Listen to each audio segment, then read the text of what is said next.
endless skies. Oh, I'm living that nomad life, city to city, feeling alive. From mountain tops to ocean drives, unchained, I thrive, I thrive.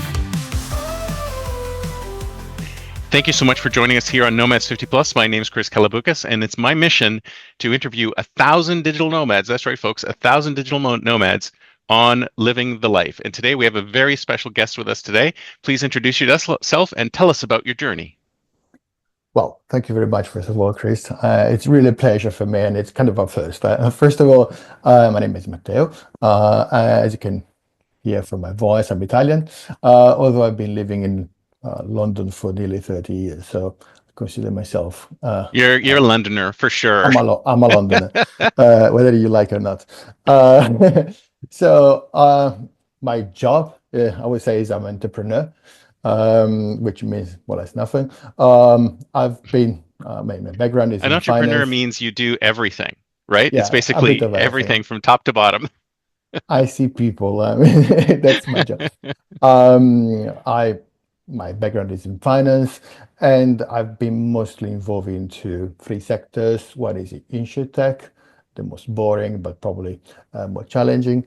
One is media, whatever it means, both digital and printed and traditional one. And the most enjoyable, I would say, is hospitality and property. So mostly regeneration of, lately, regeneration of Italian villages, seeking to answer to the population and all their challenges, and which is quite exciting because it's very connected to all the other activities, but also to the digital nomad world. Yeah.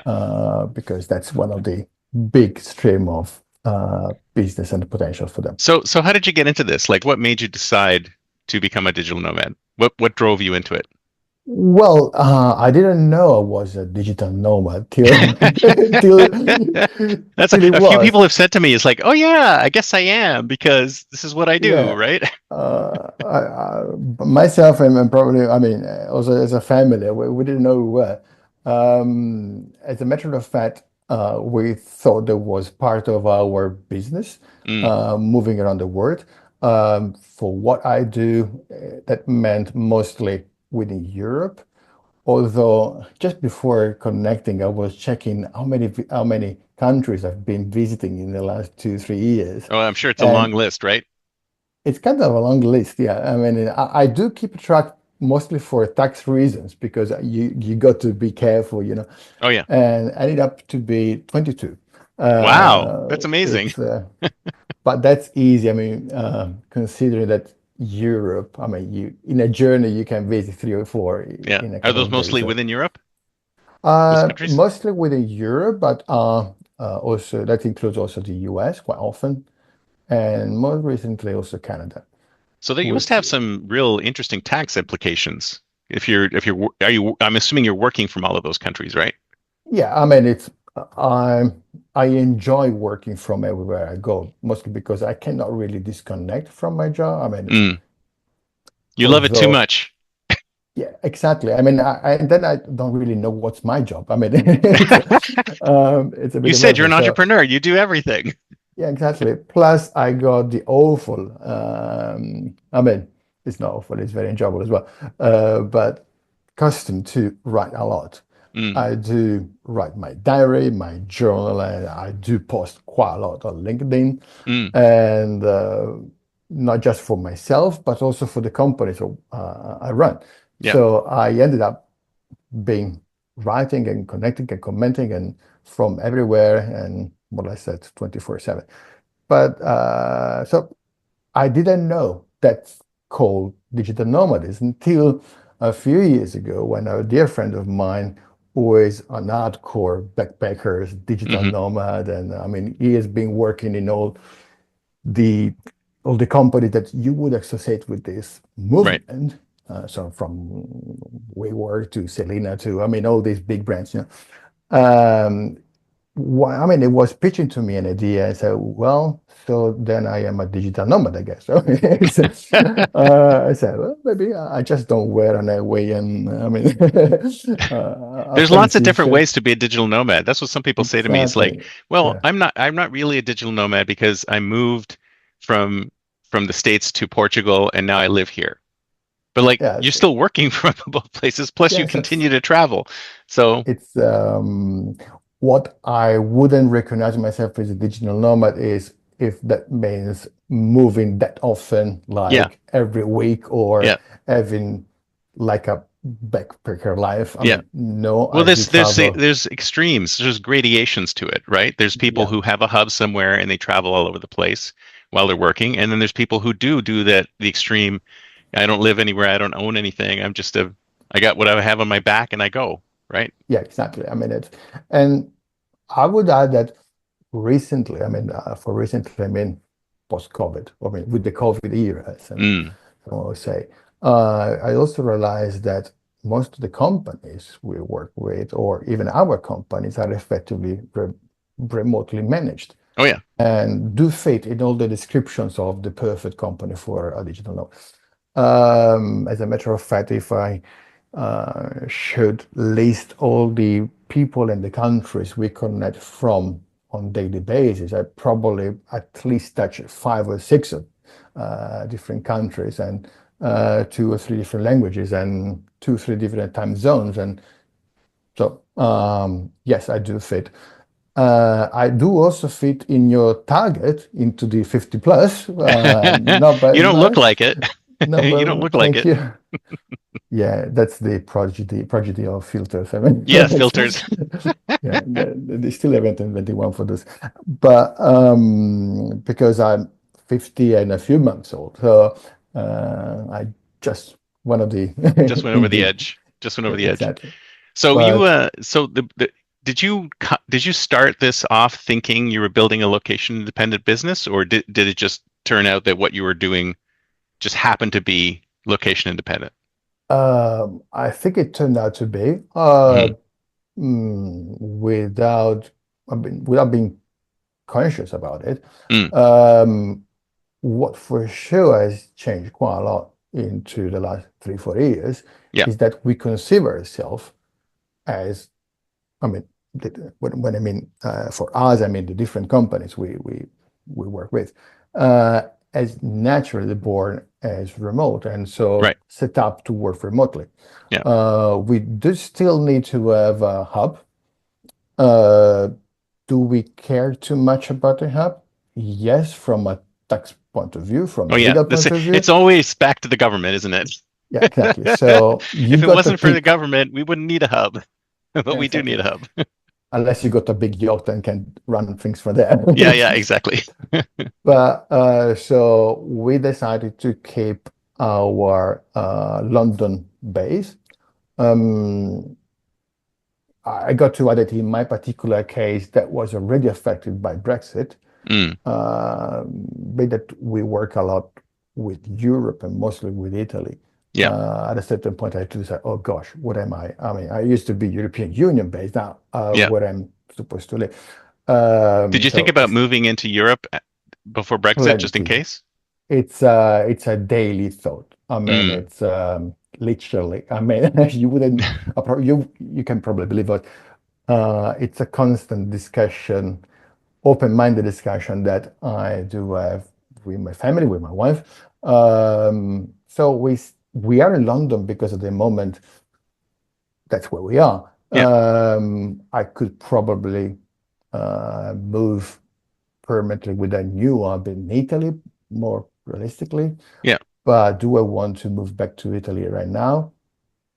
Probably not. For a right. few months to run my business, to enjoy the location. Yes, absolutely. That's what we already do. Um, is Italy the perfect location for our business? Probably not. Mm, Mostly from more than a tax from a legal point of view. right. Is London the perfect one? I'm not entirely sure. Probably it I'm is at sure the your moment. taxes are high in London too, right? But doesn't the UK have very high taxes, from what I Yeah, I know? mean it's depend compared to. I mean, if you compare it with Delaware, yes, they are. Yes. Definitely. But If you compared to go, the rest of the EU, you're probably around par, right? yeah, I mean, Similar? it's very, I mean, compared to Italy, they're probably slightly better. Mm, But it's not 100% sure, mostly because Italy at the moment has got a lot of different opportunities for professionals or even companies willing to move there. right. So they're really And trying to that, draw business to Italy.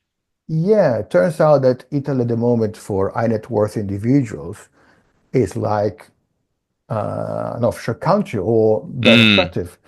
And that's true. That's absolutely true. Lots of millionaires or billionaires move into Italy because they can pay a flat tax or mm. But what and about us that's poor little digital nomads? Are they doing anything for us? yes, they have. Oh, excellent. And I've been pitching and trying to convince myself, first of all, and then also the others, that East Italy is a good destination for digital nomads. And I truly believe it is. But when I mean I truly believe, I mean in terms of location, in terms of alternatives. Right. As you probably know, Italy, I mean, we got from the Dolomites, where you got a pure alpine and nearly German or Swiss or Yeah. environment, to the hill of Italy, Puglia, or to Sicily, where it's sunny basically all year round and Yeah. it's very mild or I mean, extremely hot. Huge variety. Um, Huge yeah, variety. and from big cities, I mean, not massive, but London, but Milan or Rome or even Naples, Turin are quite sizable Naples cities where seems was so much larger than I thought it was when we were going through there. It's amazing how uh, big it is. it is. I mean, it's a conglomerate of different cities, Mm, effectively. So, and it's also improving. But so you got from the big cities, but also to the medium, small size cities where lifestyles are quite good in terms of not just the quality of life, but also I mean, the sustainability, the mm. cost of living there. And turns out that a lot of digital nomads group are very attracted to those cities. Oh yeah, for sure. So the Absolutely. mid-sized one where you don't need to break the bank to live and where you can. So it's very approachable. It's very, I mean, it's moving about it. What is still not ready for probably is from an hospitality point of view. Mm, Either you find the short-term Airbnb style or the traditional long-term right. And there's rent. nothing in between. The transitory ones, Mm, that is a formal kind of a contract that you got in Italy, it's already there, mm. but it's not the most, I mean, it's not the most practiced. I wouldn't say it's not enjoyed by the landlord. It's just something that they are not used to much. Right. And the other problem is probably that the perception about digital nomad is that they are tourists, Mm. not temporary citizens. Yeah, that's a tough one to get over. Just a Yeah, long long stay tourist is what people are thinking, right? and that's quite a key point because even the digital nomad visa, which has started basically is nearly 1 year old, is quite good. Is Mm, I mean, it's not a perfect one. Still a bit slow and still linked to paperwork, but it's a relatively good one. But their conception is this is a tourist mm. that wants to stay and work from here for a while. Right. So Italy, as first gift, even before you think about it, they will give you open arms a tax code. So say, Nice. whatever you Nice. want to do, that's your tax code. Hmm. That's free with the application. And because they are concerned about it. And then the other one, clearly, as many other countries, is about the health system. I mean, they Yeah. want to be sure that you're not going to be. Yeah. Now, What is the the rea healthcare system like in Italy? uh, Is it public? Is it public it's private or? Hmm. mostly public. I can compare it with a few countries. I would say if it's compared to London or to the UK, I would say it's even better. Mm, Um, Unfortunately, it depends a lot from where you're going. right. Certain So where areas you are are, in Italy. yeah, Okay. certain in terms of quality of the hospitals, but also the presence of the hospitals. Clearly, Mm, rural Italy has got smaller hospitals, not always the best. Um, Center north of Italy, particularly Milan, has got the excellence because of the diversities as well. But overall, the average is quite good. And then comparing this mostly to my experience with the NHS, the mm. National Health System here in the UK, which is probably not the best practice you would. But in the UK, Um, you have there's two tiers, right? There's the public and there's the private. Plus, Do there you is have the the same sort of private. thing in Italy as well? Yeah, sure, there Mm, is, and as a digital nomad, if you pick Italy, you're going to have your private insurance, and that allow you to go to some of the best of the, I mean, some of the best hospitals or clinics that you might want. But overall, I would say it's good. mm. Uh, Italians probably do not agree with me, but compared with many others, it's definitely much better than the average public service that you got in the US. Oh, excellent. And you know about it. I mean, Oh yeah, very familiar, and unfortunately. you don't, I mean, it's even if you go to the private one, you don't have, I mean, ridiculous bills of thousands of Oh yeah, euros or dollars. the costs are insane here, but that's Yeah, because they expect the insurance industry to sort of cover the costs. yeah, There used to be a time when we didn't have to worry about that. We could just because you could be uninsured and you could go to places and they would charge you a reasonable amount yeah. for a service. But now, since everything goes through insurance, then the prices have just gotten ridiculous. But you say that the care is probably good, is good Yeah, or I better. mean, Yeah. luckily I didn't need it too much, but I can judge it from the few cases that I had in my family or friends and so on.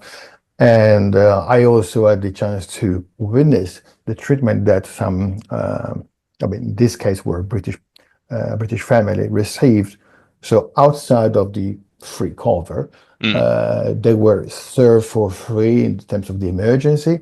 And then when they did finally receive not the check, but they received a bill, like a statement, how much, it was ridiculous low. I mean, it was a few hundred euros. Wow, that's amazing. Uh, that was for if I'm not wrong, like 2 or 3 days emergency Yeah, service, like a broken bone or something. yeah.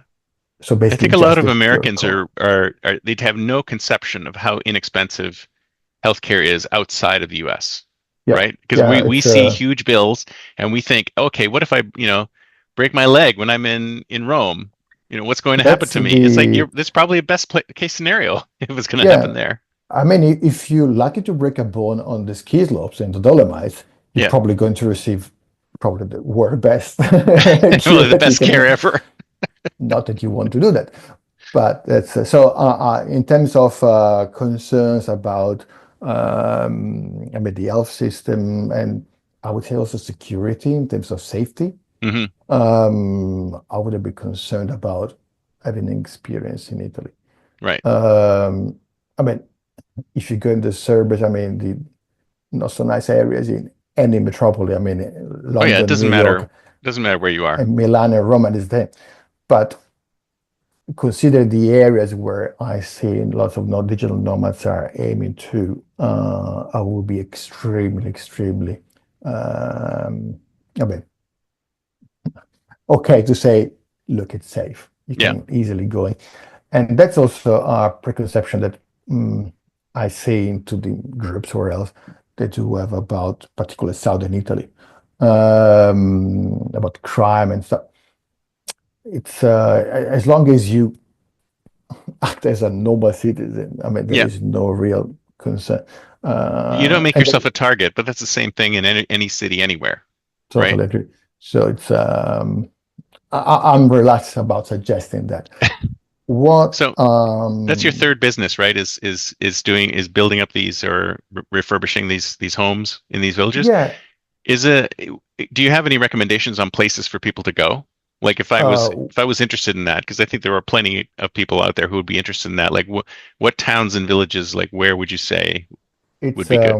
the beauty of Italy, as I was saying before, is that really offers a huge number of alternatives. Mm, So, and we had the chance to witness ourselves in first when we started doing this kind of tour through all the regions for our potential buyers or digital nomads.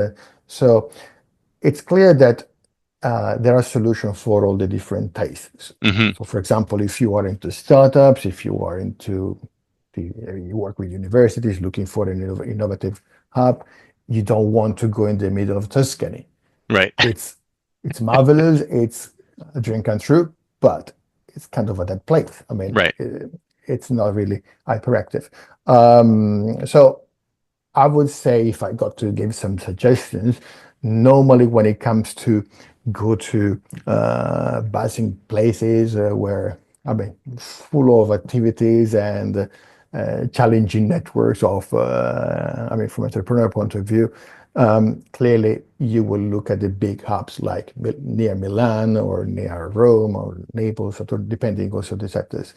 Most of the time I see younger entrepreneurs are more and more attracted by Palermo or Cagliari or Puglia, Bari, and Lecce because super active environment at the moment, extremely good conditions for new entrepreneurs or those Hmm. willing to work over there, even just for a period of time, and relatively small cities. I Mm. mean, you can walk, you don't need a car, and and and the weather and the location is quite nice. Oh yeah. But would you say Which that over 50 folks would appeal to them uh, too, or is it more for younger folks?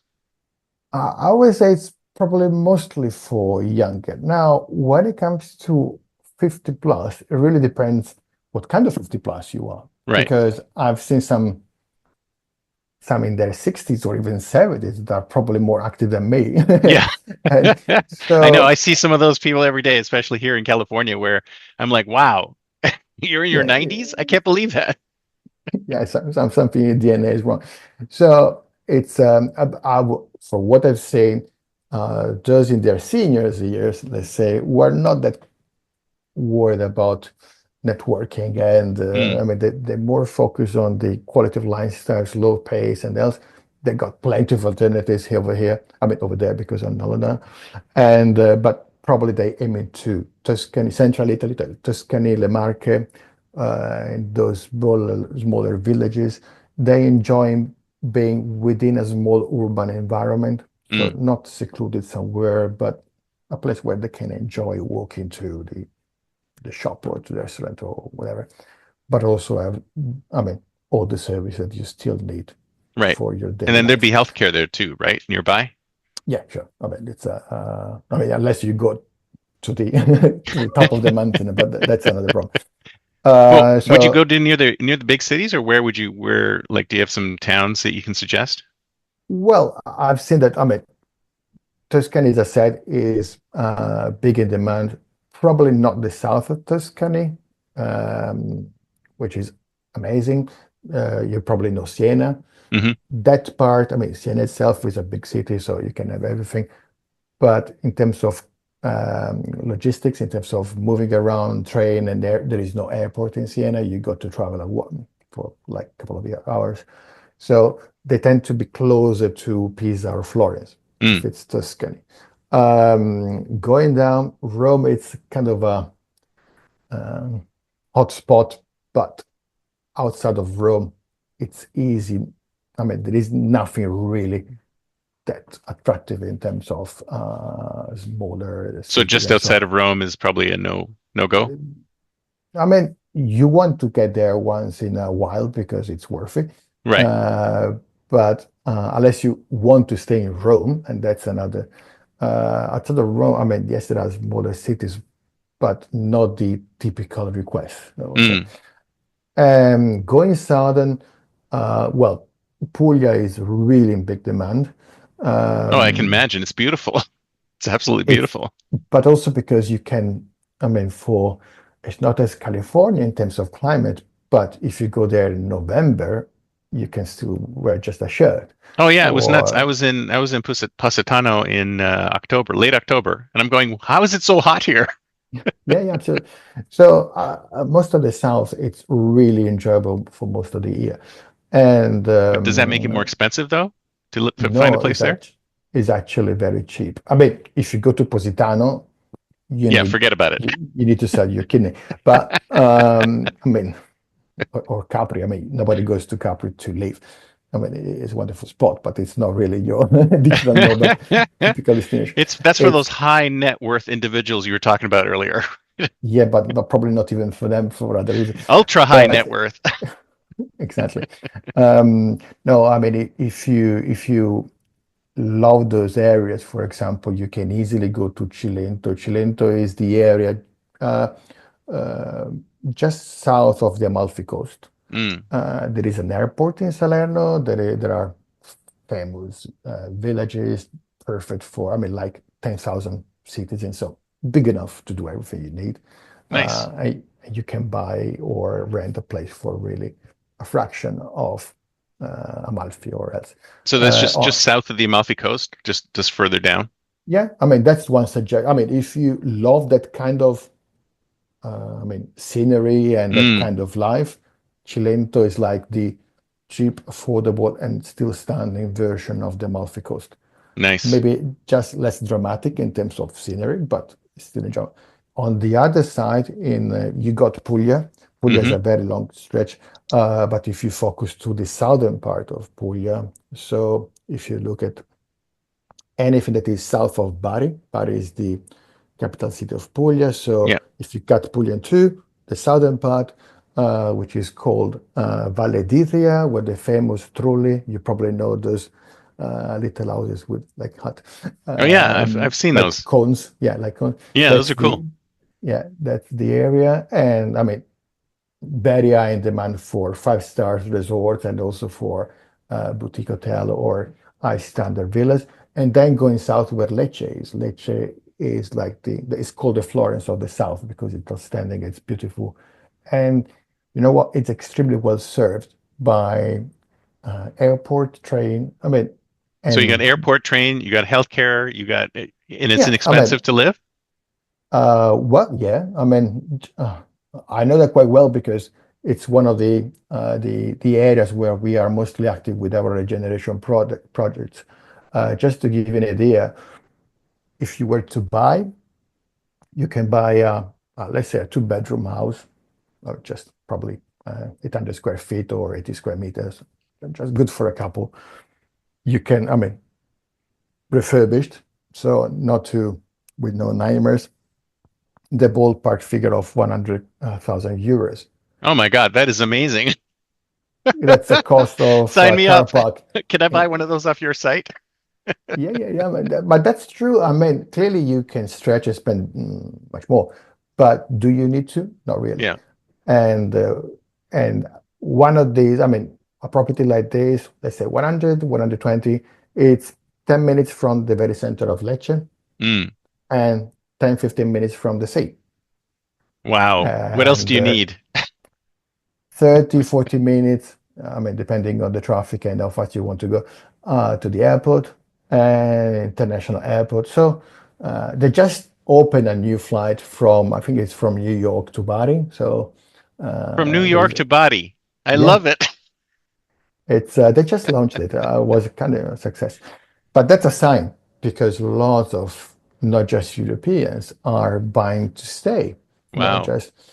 We're working on with locals also to provide medium to long-term solutions for Mm, the rental market, which is some of the areas where I believe there is still a very large market. Uh, First of all, because there was nothing before. And the other reason is because there are lots of empty houses. mm, And just because till a few years ago, it was conceived as a touristic spot. yeah. But since when Lecce emerged as a good spot also for business with a good university, and I mean, they're going to open the European aerospace, so rockets are going to be launched Wow. from So it's nearby. going to be like SpaceX for Europe. That'll be Yeah, kind cool. of. And I mean, there is a strange hub for airspace technology, and there is a NATO air base. I mean, lots of reasons why, oddly or not, likely or not, it's a hotspot Yeah. for, and Yeah. you wouldn't say. Then if you go to other regions, clearly Sicily is high in demand. Mm. I would say not just because it's large, but also because, as you probably know, there are, I mean, estimations are like 80 million second generation Sicilians Mm. in mostly in the Americas. And that's so-called ritorni, the people coming back to their origins, to Oh their yeah. roots. Yeah. It's actually is having a huge effect. Now, the problem is that they are not really going to be citizens or residents. Mm. It's more likely that they want to stay for a while. Can And you that's get where can I you get say, citizenship through your parents and stuff like that in Italy? Does that roll yes, you back? can. Okay. Used to be much easier, Mm. and that's probably been abused, they say. I won't comment on that, but I somehow agree, somehow I don't agree. It depends from which side you want to stay. Yeah. But basically, till last year, they just changed it. Till last year, you could become Italian as long as you had in your, I mean, on your past family. I think was started from 1861, since Mm. Italy was formed as So anything since united. 1861, you can point back to your Yeah, so ancestors if and you had go, a grand-grandfather, even yeah. just one out of the 20, Oh wow, really? Oh, that's yeah, cool. and that was really aggressive. Yeah. That brought to the fact that out of the 6 million registered Italians abroad, more than 40-50% were based in Brazil and Argentina. Mm.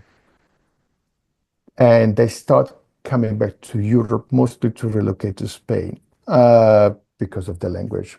Right. And apparently, the latest American government didn't enjoy also the fact that a lot of them, through the Italian citizenship, could have a much easier visa access to the US. Ah, I see. So after a lot of pressure, that's not, I mean, that's not a plot. I mean, it's on the, it's public known.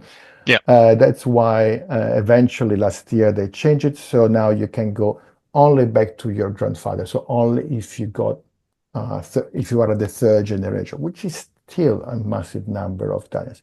Oh yeah. Now, Yeah, I'm so surprised it went back that far because I think I was able to get Greek citizenship through my parents, but I don't think they go back as far as that. no, Italy was the most generous from that Mm. point of view. And now it's basically aligned with all the others. Now, it is true, though, that getting the resident permit is not as tough as you might think. Mm. And this means the Schengen visa as well. So you are basically free to roam all over Europe. How long Now, does the digital nomad visa last for? Do you have to, I mean, I'm assuming you can well, just renew it, right? it's 2 years plus. Hmm. So you can, not indefinitely, but effectively, as long as you got a good income, and for good income, I believe that I want to be wrong now, is 28,000 euros, which 28 a is, year? yeah, Wow, which that's nothing. is, yeah, I mean, it's, I could do that for my Substack.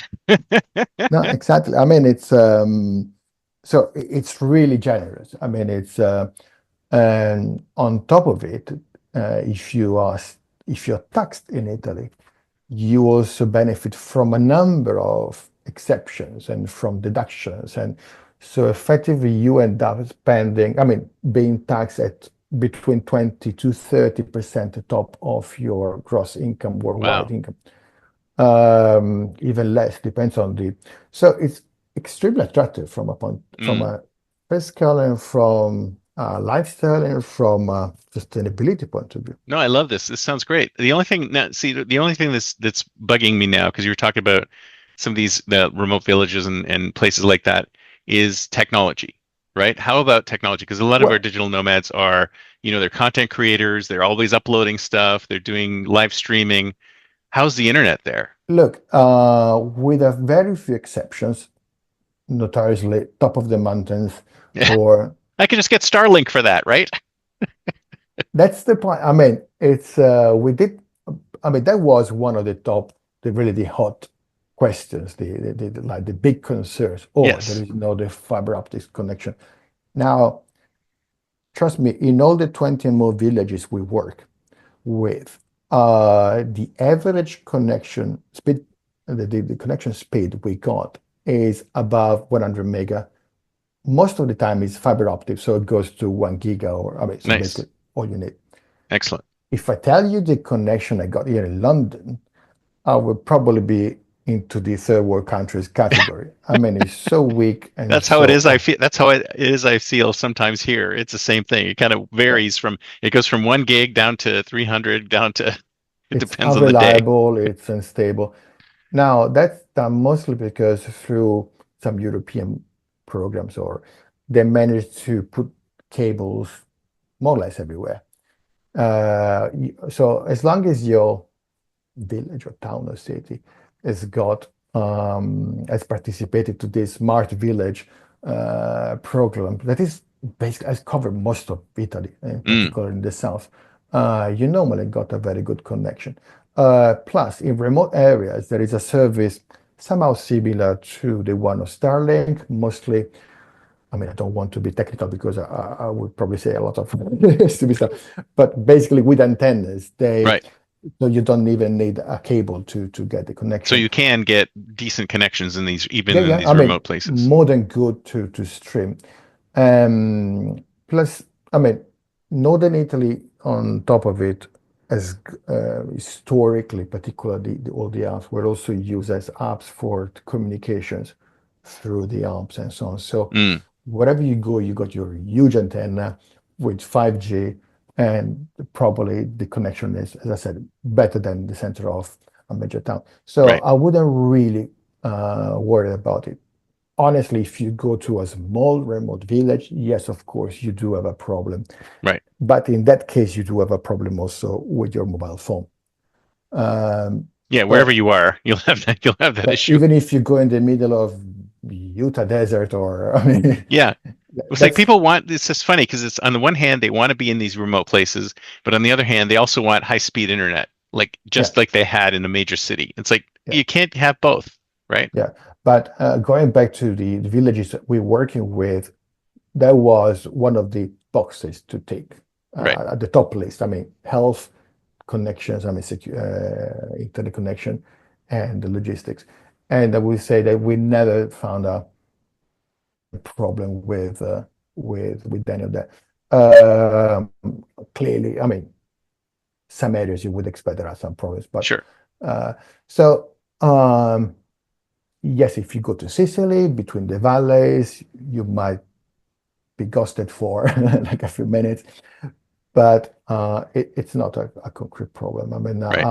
on this, I mean, and the but that's thanks to most of these regeneration programs, not because of our literally the state and the I mean through Europe funds mostly, managed to bring because that was key. Was key also for the citizens, local citizens, but also for the businesses and to attract So speaking of tourists. the local And citizens, like you're mentioning, how do they feel about digital nomads flooding in after it's because it's so compelling to be there? yeah, I thought about this question because I was concerned about it.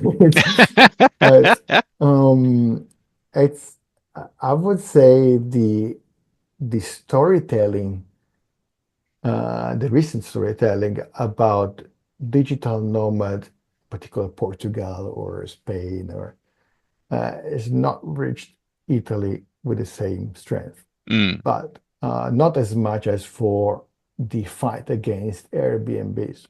right. On the other side, and sometimes true that there have been some issues. I mean, Venice, if you want, or Rome or Milan, I mean, the big tourist spot. Oh When yeah, it but comes those are tourists. Tourists and digital nomads are different, exactly, right? exactly, that's the point. And still, most of the journalists and therefore also the public make out of confusion about the remote work, tourism, digital. For them, it's more or less the same stuff. Yeah. Now, Some the foreigner coming in here and eating our yeah, food and buying our houses. Now, exactly. one of our, I mean, on the other side, it's true that Italy's got something like 10 millions abandoned or empty houses. Yeah. No, I heard a story once a long time ago that they were giving them away for $1 or €1 or something like that. Yeah, But I'm don't get assuming me that that's like really started. decrepit homes in really remote locations. On that I could keep you for hours and hours. But yes, I mean it's a marketing stunt for sure. Yeah, It did work. In some cases it worked very well. In some others was just a marketing thing. But the reality, yes, there are so many empty spaces to be filled. And so there is no concern or scare or rejection for the alien coming. right. Because you're bringing in business and people and Yeah, needless to say, as long as the alien is quite wealthy. And no poor people allowed. I'm kidding. but yeah, but I mean that's kind of I mean you got to understand that Italy is probably the port of arrival for many immigrants, so there is kind of a strong sensitivity about that. Right. But for the average digital nomad, clearly it's more than welcome because it means that you're going to make something happen. I mean, it's a contribution to Right. So you're also, contributing to society. You're buying groceries, you're living there, you're doing things, you're interacting with people. yeah, and you're Y- not a tourist, which Yeah, is consuming, and that's it. Which is I would say, the public advocacy big challenge at the moment to right. explain that, first of all, digital nomadism is not bringing millions of people. So it's Yeah. still a niche somehow. It's very small. Yeah. And Italian digital nomads are probably 10. I mean, no, very, very few. Why would you want to go anywhere else? I mean, come on. It's so, and I I'm a mean, nomad from Tuscany to Puglia. That's basically yeah, it. but I think there is, I mean, it's coming up. And I don't see a particular problem. For sure, there is no risk as much as Portugal or Spain with there is not even actually Italians are quite happy if some foreigners are coming to buy or to, my concern is mostly about the perception, and the storytelling by Italian media, but not that everybody is strongly influenced by them. But the fact that still there is no much offer, as I was saying, Mm, that's probably the only really weak problem at the moment. Uh, but being a good market, I would struggle to believe somebody is not going to cover it up right. and with solutions. Big cities already have good solution in place. I mean, if you go to Milano, Naples, or Rome, but now they're coming, and I mean, we are facilitating them as well. So Mm, because we strongly believe in it, the flexibility. Uh, if I may give a suggestion to, I mean, in particular, if you are worried towards your seniors here, is honestly just to be smart enough not to focus on the same spot where you would go as a tourist. mm. That's probably is a stupid suggestion, but it's the most No. effective. It makes total sense. I mean, I think that's what And people forget is that yeah, you would go somewhere different. yeah, and still that Italy is extremely affected by the seasonality. Mm, So, which doesn't make sense, but still it's so if you go wherever you go in Italy right now, from late June to mid-September, everything is quite expensive hmm in terms of And busy. hospitality. There's many tourists there. Yeah. But if you go from October to April, it's actually Mm, quite cheap. You can visit spots without long queues, but in particular, you can find long-term, I mean, rentals for a fraction of a weekly cost in nice. July. So But will if I you, be able to put on my bikini and go to the beach? Probably not, right? well, North Europeans do. I mean, It's the but I mean, Germans, right? It's the Germans. They're always out there. no, I mean, I mean, now in London, there are probably 16, 17 degrees Celsius. So I don't know Yeah. in Fahrenheit, but it's very chilly. And you can probably see people with a t-shirt. I mean, from those Europeans, it's not a problem. Oh yeah. To Yeah. really get If you're a cold, Finn or something like that, they're totally they love cold weather. They're good with it. it's but if you put your threshold, let's say at 20 degrees, probably you got a good 6 months or 7 months. Uh, But the good thing is that the weather regardless is normally quite good, Yeah. and there is a life. I mean, like the lifestyle is good. Hmm. The quality of the food, I mean, it's not just the picture perfect, the Dolce Vita storytelling, but normally you don't need to go to Fontana di Trevi to enjoy that kind of lifestyle. Actually, don't go to the Fontana di Trevi because that's the opposite of a quality Right. lifestyle. So I I mean, you probably wonder why. So why don't you do that? Yes. Yeah, you're talking big, but So it's I mean, I am enjoying the digital nomad part from this point of view because I can up here and there doing my job working yeah, with this yeah. municipality. So I do have my plan to focus on one or two of these spots. Cannot reveal why and where, and but that's the medium term plan. Is it replacing London? I don't know. I don't need to worry about it. And that's, I would say, the silver lining of consider yourself as a nomad, if that's the term, or Yeah. just, Well, uh, did you ever work for a big company that forced you to go into the office and stuff like that? Did you ever have that kind of job? well, that was quite a long time ago. I mean, Good. if, I mean, probably I was blessed because my very, very, very first job was for an Spanish insurer with the office in London. Well, that sounds exciting. And so my job was basically commuting between Southern Europe and London. And I mean, they didn't really care how long I was staying in the office. I ended up spending most of my life in that office for 2 or 3 years, Hmm. but I was young and there was a London city vibe. I mean, that was completely different. Then I moved to Merrill Lynch, so my commute changed with cross the pond. So Yeah. they were strict somehow. But then I moved to a side business of the company, so I was really independent. So, and since then I started my business, so I never had this issue in And you the. didn't, when you first started your business, were you looking at it from oh, I can do this from anywhere, or did that come later? Well, part of the business I had to do that for regulatory issue. I mean, you had to at the office where you were keeping your registers, Oh yeah. this. Yeah, there's always Uh, that sort of thing. Yeah. yeah.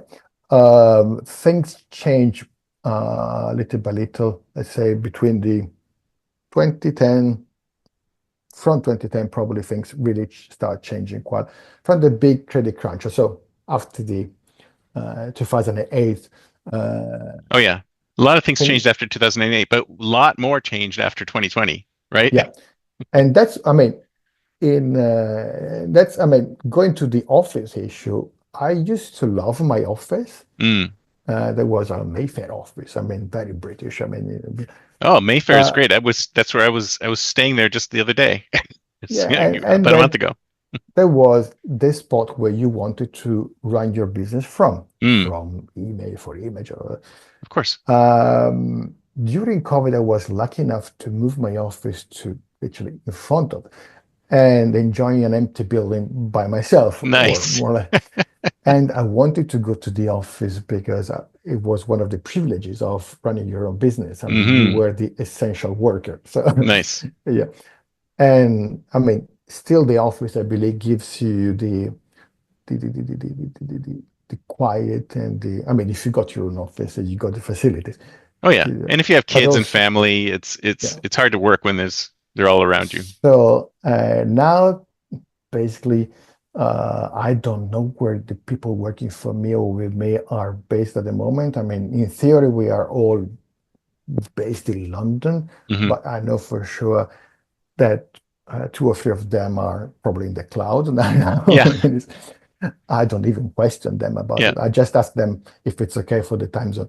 The what I realized, and I will say for myself, but also for the others, is that still, even if it's not the old traditional office, in particular, if you're used to work from a separate desk, I mean, in your own bubble, if you want, Yeah.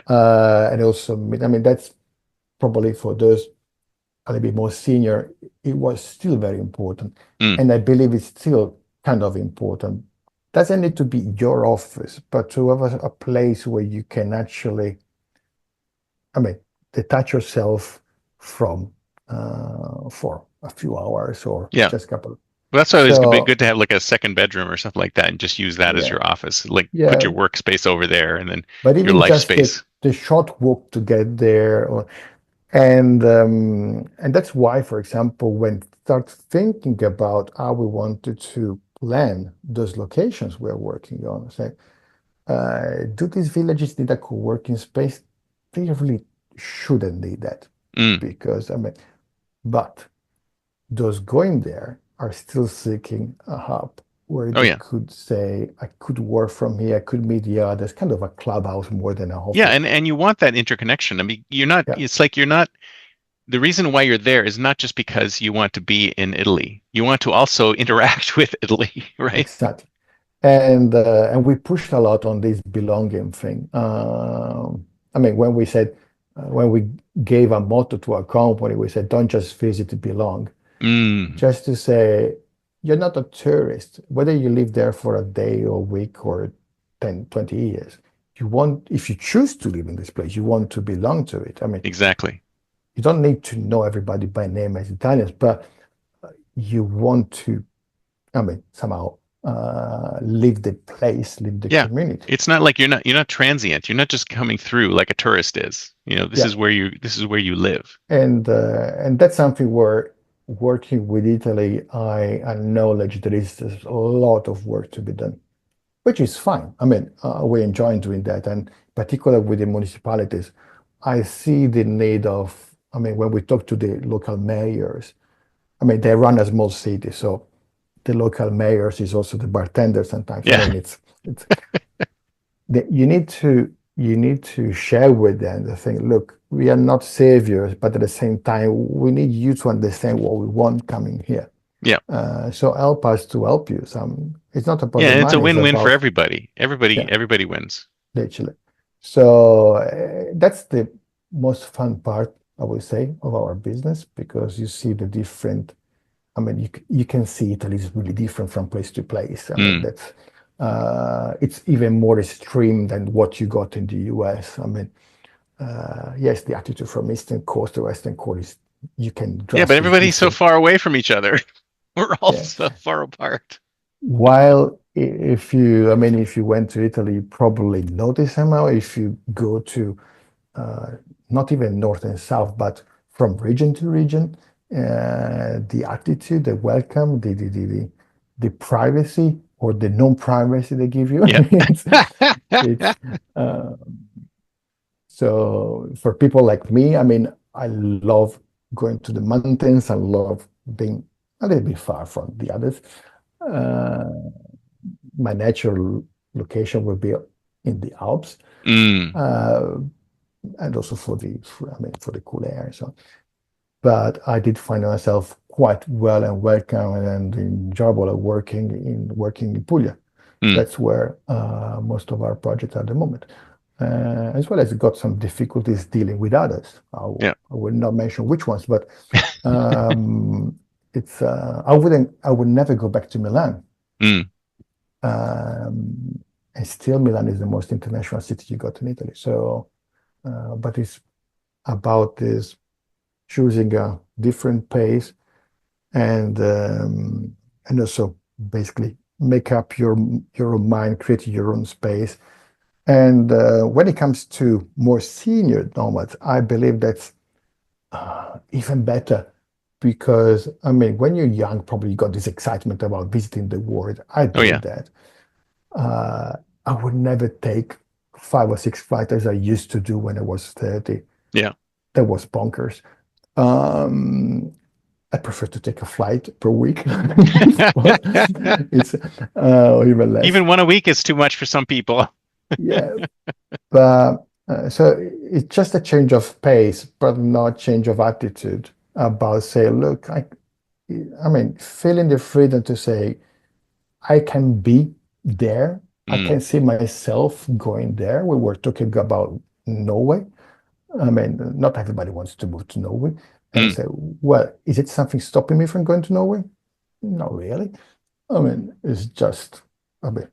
I think a good coat and and If you like the cold, it's all good. yeah, it's perfect. I mean, it's a matter of perception. It's when there is this image about the young backpackers, I mean, kind of a naive lifestyle. I said, well, actually, probably is better fitting those who have a much more freedom at work, or because effectively we can work whatever, whenever, and the flexibility, and also escape from the rush of having to visit everything and running from place to place. Yeah, I love it. And the quality of life is definitely much better.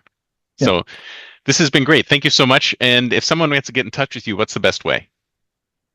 Well, I'm always kind of, if you go on my LinkedIn, you see always the green light. I mean, unfortunately, I abuse of it.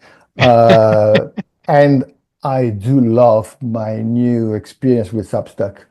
It's proven to be so much more rewarding. I